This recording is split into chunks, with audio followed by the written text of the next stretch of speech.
Maido. Hi there, Japan fans. In today's show, we are going to look at facilitation as one aspect of presenting.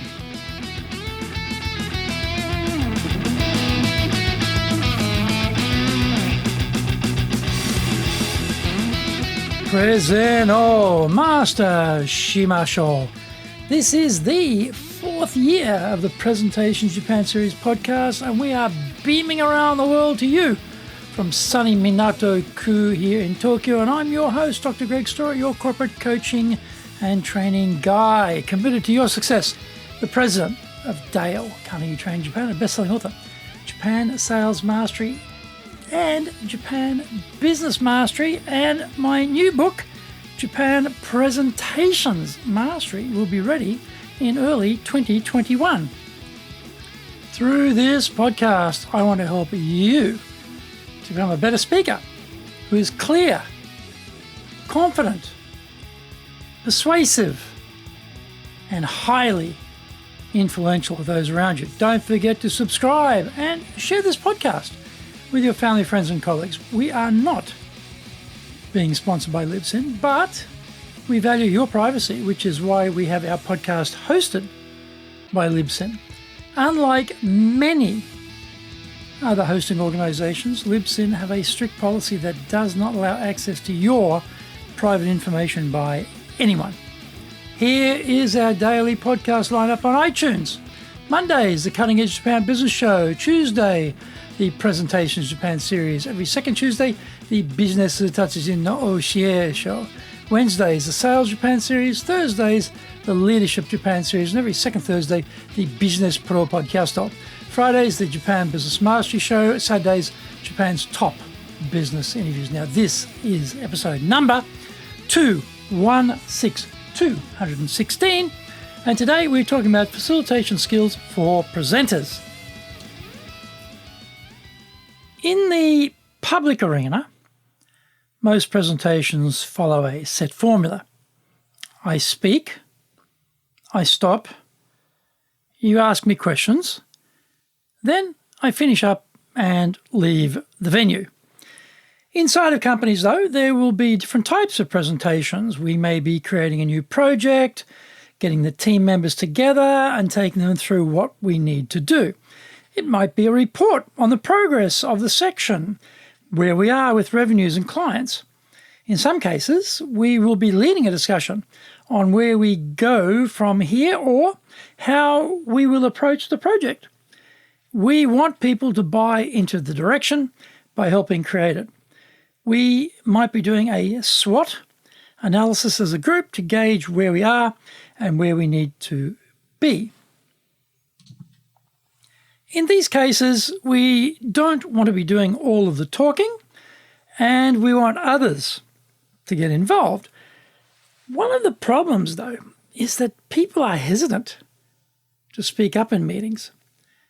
They do have great ideas and good insights. However, they keep them to themselves and leave the room with these little gems stashed away out of sight.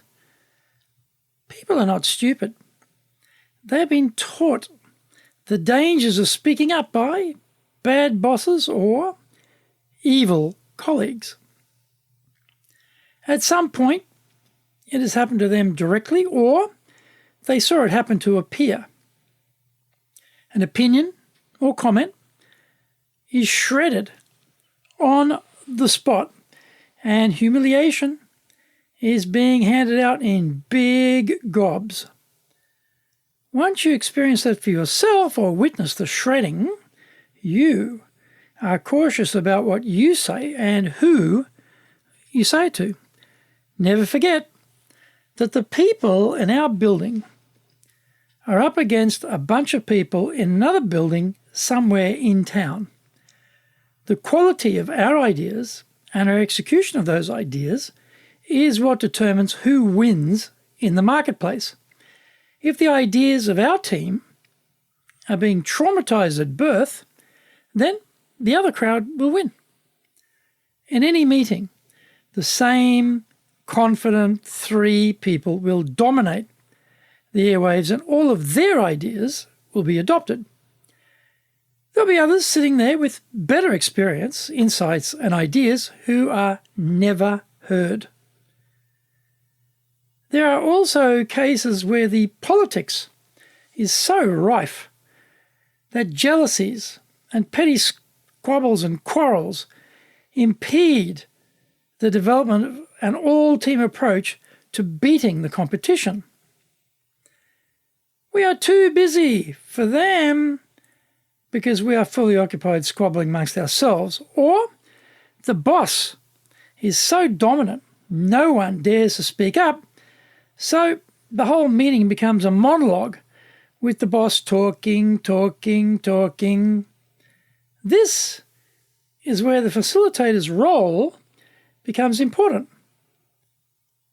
Often, it is better to bring in an outside facilitator who has no axe to grind, no revenge to extract, no agenda, and no dog in the fight.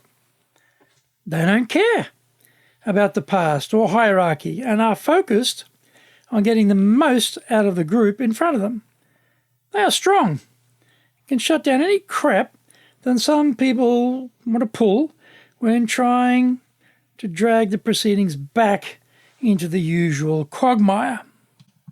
I often play that role for senior executive groups, so I have seen all the typical shenanigans up close and personal. Find out more when we come back from the break.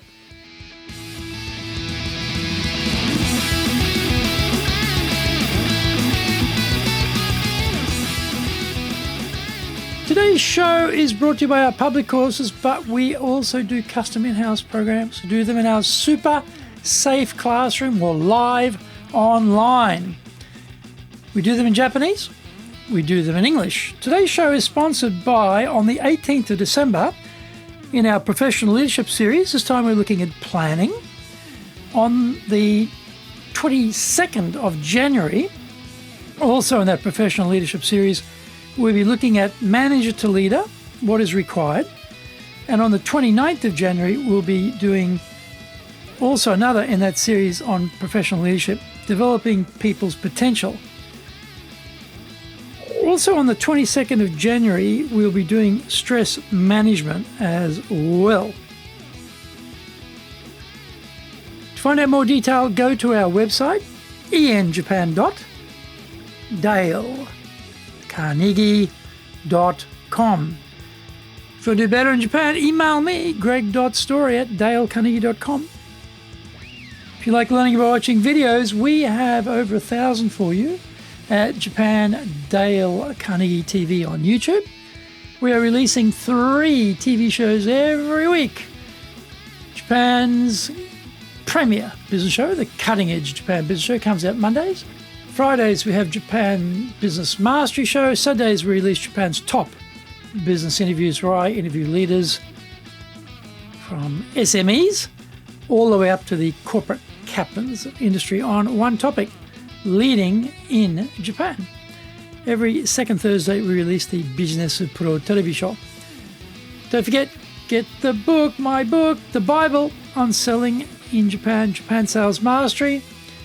Also, my other book, Japan Business Mastery. These are both available on Amazon, and coming 2021, my new book, Japan Presentations Mastery.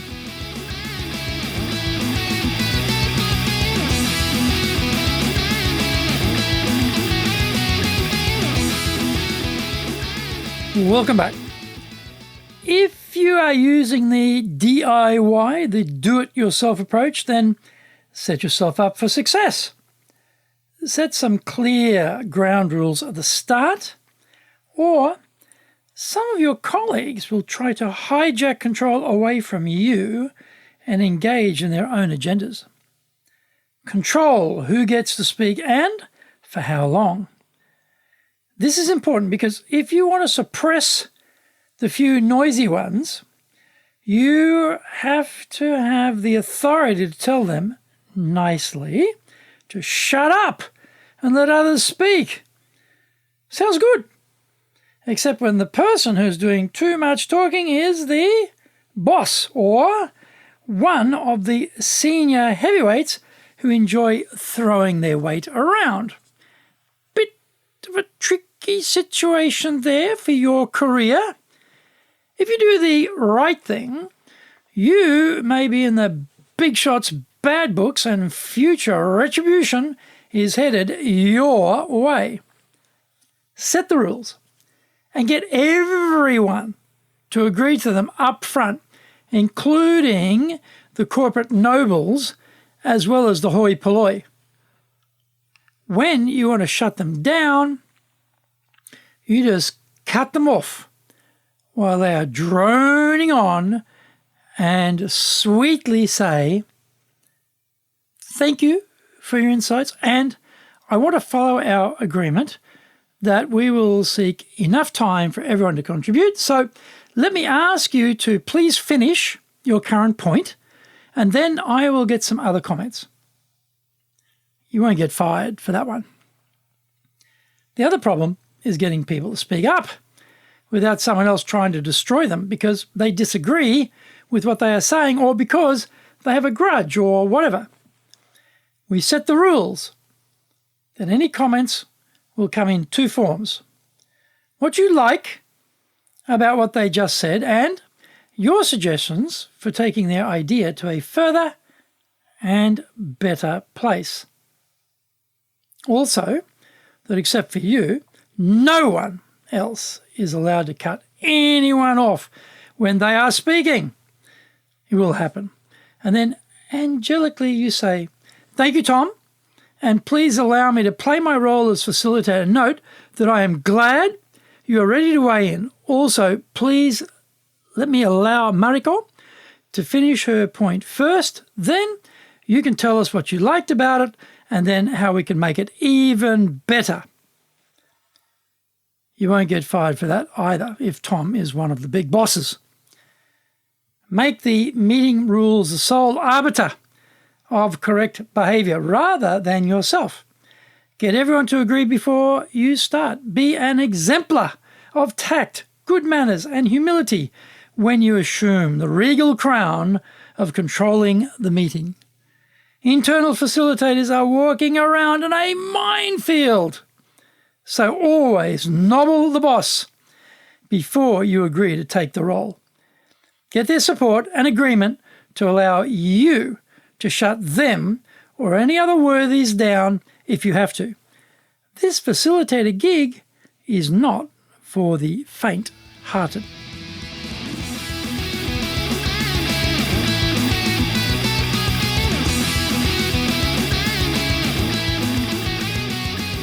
Did you get value from today's show? If you did, then share the love around with your family, friends, and colleagues. Don't forget to subscribe and share this podcast on iTunes. Until the next episode, go out there and apply the learnings from today. Become a presentations legend amongst your circle.